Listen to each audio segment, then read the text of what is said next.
Tonight marked the start of change to the public comment section during EVSC board meetings. The board announcing members of the public can only speak on certain topics during school board meetings. Well, this announcement comes after people have been asking for more transparency from the board for years. Eyewitness News' Grace Haba has been covering the story for us. She now has more on how these changes are going to happen moving forward. Grace?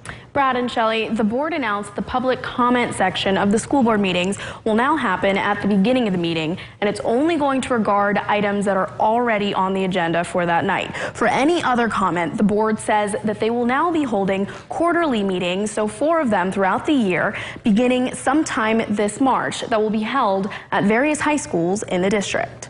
I'd like for more transparency. So if they have a concern, we want certainly to address their concerns.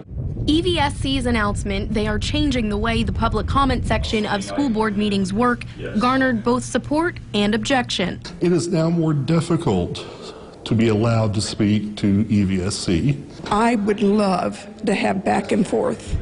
I can stand up here every time and speak, but I don't always get feedback. If people want to speak publicly about an item not on the meeting agenda, they will have to wait until one of the upcoming quarterly meetings held by the EVSC. So we don't really know how much impact what the public comment will have on public policy within EVSC. Unfortunately, they fulfilled their ongoing lack of transparency. I sent in 5 different requests for each of the agenda items I wanted to talk to.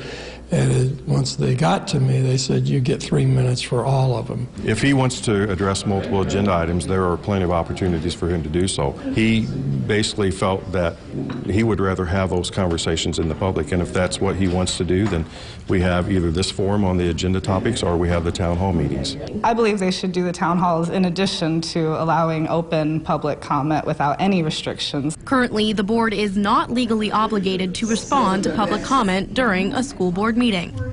With a school board meeting, it's a meeting that's held in the public. It's not a public meeting. There's nothing that requires any school board to accept public comments. This board wants to do that.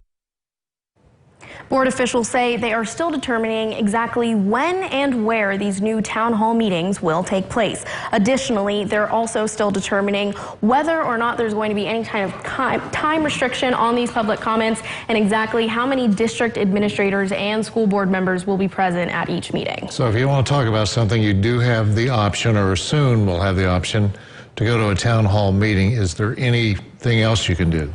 Yeah, you can reach out to any of the board members at any time. You can find their contact information on our website, tristatehomepage.com, so you don't necessarily have to wait for these new public meetings to address your concerns with them. All right, Grace Haba, thank you so much. Thank you, Grace.